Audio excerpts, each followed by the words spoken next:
Israel का दावा, Mustafa Khamenei की हालत गंभीर। खामनेई के परिवार के सदस्य ने ही छेड़ी बगावत। ट्रंप नेतन्याहू को ईरान की सख्त चेतावनी। जंग से बाहर निकलने का रास्ता ढूंढ रहे ट्रंप। चीन को अंडर वाटर घेरने की तैयारी में अमेरिका। सऊदी, पाकिस्तान और तुर्की के बीच हुई मक्का डील। नमस्कार, मेरा नाम है शालिनी और आप देख रहे हैं द न्यूज़ 15। स्वागत है आपका हमारे खास प्रोग्राम दुनिया के हालचाल में। चलिए नजर डालते हैं इन बड़ी खबरों पर विस्तार से। मिडिल ईस्ट में तनाव के बीच ईरान के सुप्रीम लीडर मुस्तफा खामनेई की सेहत को लेकर एक बार फिर बड़ी खबर सामने आई है। इजरायली मीडिया ने दावा किया है कि मुस्तफा की हालत बेहद गंभीर है और उन्हें अस्पताल में भर्ती कराया गया है। हालांकि ईरान सरकार या किसी आधिकारिक एजेंसी ने अभी तक इन दावों की पुष्टि नहीं की है। इजरायली न्यूज आउटलेट चैनल 14 ने ईरान के अंदरूनी सूत्रों के हवाले से दावा किया कि मुस्तफा खामनेई जिंदगी और मौत के बीच जूझ रहे हैं। रिपोर्ट में यह भी दावा किया गया कि उनकी मौत की खबर सामने आने पर हैरानी नहीं होगी। हालांकि इन दावों की स्वतंत्र रूप से पुष्टि नहीं हो सकी है। मुस्तफा खामनेई ने 28 फरवरी 2026 को अमेरिका और इजराइल के हमलों में अपने पिता अयातुल्लाह अली खामनेई की मौत के बाद ईरान के सुप्रीम लीडर का पद संभाला था। इसके बाद से वो सार्वजनिक रूप से नजर नहीं आए हैं और सिर्फ लिखित बयानों के जरिए अपनी बात रखते हैं। रिपोर्टों में दावा किया गया है कि शुरुआती हमलों में मुस्तफा घायल हुए थे। हालांकि ईरानी अधिकारियों ने उनकी चोटों को गंभीर नहीं बताया था। अब अस्पताल में भर्ती होने और उनकी हालत गंभीर होने की खबरों ने एक बार फिर उनके स्वास्थ्य और ईरान के नेतृत्व को लेकर अटकलें बढ़ा दी हैं।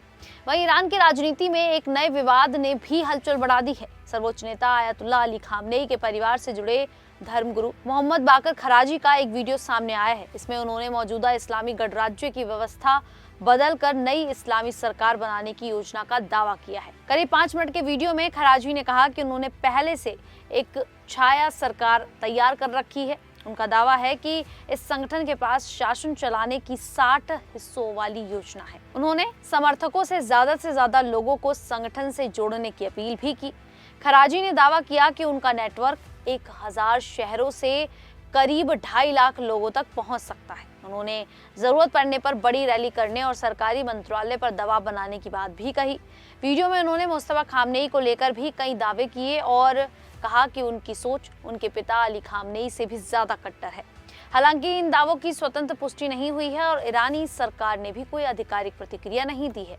विशेषज्ञों का मानना है कि ये वीडियो ईरान की सत्ता के भीतर चल रही खींचतान और संभावित नेतृत्व संघर्ष का संकेत हो सकता है। हालांकि अभी ये साफ नहीं है कि आगे क्या कार्रवाई होगी। इस बीच ईरान के राष्ट्रपति मसूद पेजेश्कियान ने अमेरिका के राष्ट्रपति डोनाल्ड ट्रंप और इजराइल के प्रधानमंत्री बेंजामिन नेतन्याहू को कड़ी चेतावनी दी है। उन्होंने कहा कि ईरान के सरेंडर करने की अमेरिका की मांग सिर्फ एक सपना है। पेजेश्कियान ने कहा कि ईरान ने ये युद्ध शुरू नहीं किया और जिसने इसे शुरू किया है वही इसे खत्म करेगा। उन्होंने कहा कि ईरान पर कई हमले हुए लेकिन देश कमजोर नहीं हुआ। विरोधियों को उम्मीद थी कि सैन्य दबाव से ईरान बिखर जाएगा, लेकिन ऐसा कुछ नहीं हुआ। पेजेश्कियान ने दावा किया कि ईरान आगे भी मजबूती से खड़ा रहेगा और पहले से ज्यादा मजबूत बनेगा। मुस्तफा खामनेई को लेकर उन्होंने कहा कि उनसे बातचीत करना फिलहाल बहुत मुश्किल है, लेकिन उनकी मौजूदगी ईरान की बड़ी ताकत है। दरअसल ईरान के साथ अमेरिका की जंग को करीब 6 महीने हो चुके हैं और अब अमेरिका के लिए युद्ध को आगे बढ़ाना मुश्किल होता जा रहा है। अमेरिकी सेना के वरिष्ठ अधिकारी जनरल डैन केन ने राष्ट्रपति डोनाल्ड ट्रंप के करीबी अधिकारियों से कहा है कि अब युद्ध से बाहर निकलने का रास्ता तलाशना चाहिए। उनका मानना है कि सिर्फ हवाई हमलों से ट्रंप के लक्ष्य हासिल करना आसान नहीं होगा। जनरल डैन केन ने CIA डायरेक्टर जॉन रैटक्लिफ, विदेश मंत्री मार्को रूबियो और उपराष्ट्रपति JD वेंस जैसे अधिकारियों से इस मुद्दे पर चर्चा की है। उन्होंने कहा कि ट्रंप को सैन्य कार्रवाई के विकल्पों के साथ उनके खतरे और सीमाएं भी बताई जानी चाहिए। जुलाई के आखिर में अमेरिका ने ईरान पर एक और बड़ा हमला करने की योजना बनाई थी, लेकिन खाड़ी देशों की चिंता के बाद ट्रंप ने इसे फिलहाल रोक दिया। उन्हें डर था कि ईरान जवाब में तेल और ऊर्जा ठिकानों पर हमला कर सकता है। अमेरिकी हथियारों का भंडार भी तेजी से कम हो रहा है। ऐसे में अमेरिका अब ऐसा रास्ता तलाश रहा है जिससे ट्रंप को जीत का संदेश मिले और ईरान के साथ बातचीत का रास्ता भी खुला रहे। स्ट्रेट ऑफ हॉर्मुज को खोलने का समझौता इसी दिशा में पहला कदम हो सकता है। वहीं प्रशांत महासागर में अमेरिका और चीन के बीच सैन्य ताकत बढ़ाने की होड़ अब समुद्र के नीचे भी तेज हो रही है।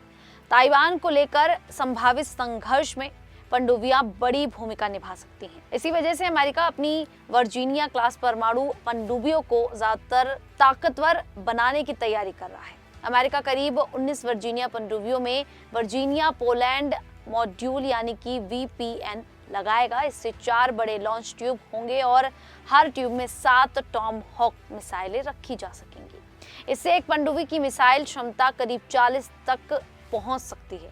चीन ने भी लंबी दूरी की मिसाइलों, रडार और एयर डिफेंस का बड़ा नेटवर्क बनाया है। ऐसे में अमेरिकी पनडुब्बियां पानी के नीचे छिपकर चीन के रडार, कमांड सेंटर और मिसाइल ठिकानों को निशाना बनाने में अहम हो सकती हैं। अमेरिका की पुरानी ओहायो क्लास SSGN पनडुब्बियां 2026 से 2028 के बीच रिटायर होंगी। इनमें 154 तक टॉम हॉक मिसाइलें ले जाने की क्षमता थी। वहीं नई वर्जीनिया SSGN में करीब 40 मिसाइलें होंगी। चीन भी तेजी से नई पनडुब्बियां बना रहा है। ऐसे में अमेरिका के लिए बड़ी चुनौती पुरानी पनडुब्बियों की जगह समय पर नई पनडुब्बियां तैनात करना है या तैयार करना है। आने वाले समय में अमेरिका चीन की सैन्य होड़ में समुद्र के नीचे का क्षेत्र बहुत ज्यादा महत्वपूर्ण हो सकता है। वहीं पश्चिम एशिया में बदलते हालात के बीच सऊदी अरब, पाकिस्तान और तुर्की ने एक नए रक्षा समझौते का ऐलान कर दिया है। इसे मक्का डील कहा जा रहा है। इसका मकसद तीनों देशों के बीच रक्षा सहयोग बढ़ाना, सैन्य तालमेल मजबूत करना और किसी बड़े सुरक्षा संकट में एक दूसरे की मदद करना है। हालांकि इसका मतलब ये नहीं है कि सऊदी अरब पर हमला होते ही पाकिस्तान और तुर्की सीधे युद्ध में उतर जाएंगे। नाटो की तरह इसमें ऐसा कोई नियम नहीं है। जरूरत पड़ने पर तीनों देश खुफिया जानकारी, हथियार, सैन्य मदद या सीमित सहयोग दे सकते हैं। सीधे युद्ध में शामिल होना आखिरी विकल्प होगा। विशेषज्ञों का मानना है कि सऊदी अरब अमेरिका से दूरी नहीं बना रहा, बल्कि सुरक्षा के लिए नए विकल्प तलाश रहा है। अमेरिका की पश्चिम एशिया में सैन्य भूमिका कुछ कम हुई है, इसीलिए सऊदी अरब, तुर्की और पाकिस्तान के साथ भी संबंध मजबूत कर रहा है। भारत के लिए समझौता पूरी तरह नुकसानदायक नहीं है। पाकिस्तान को रणनीतिक फायदा मिल सकता है, लेकिन सऊदी अरब भारत का बड़ा आर्थिक और ऊर्जा साझेदार है। मक्का डील से संकेत मिलता है कि पश्चिम एशिया के लिए देश अब अपनी सुरक्षा के लिए नए साझेदार तलाश रहे हैं। हालांकि इसे नाटो जैसे मजबूत गठबंधन कहना अभी जल्दबाजी होगी। खैर, आप सभी को ये जानकारी कैसी लगी, आप हमें कमेंट करके जरूर बताइएगा। अभी के लिए इतना ही, फिर हाजिर होंगे ऐसी ही देश और दुनिया से जुड़ी बड़ी खबरों के साथ।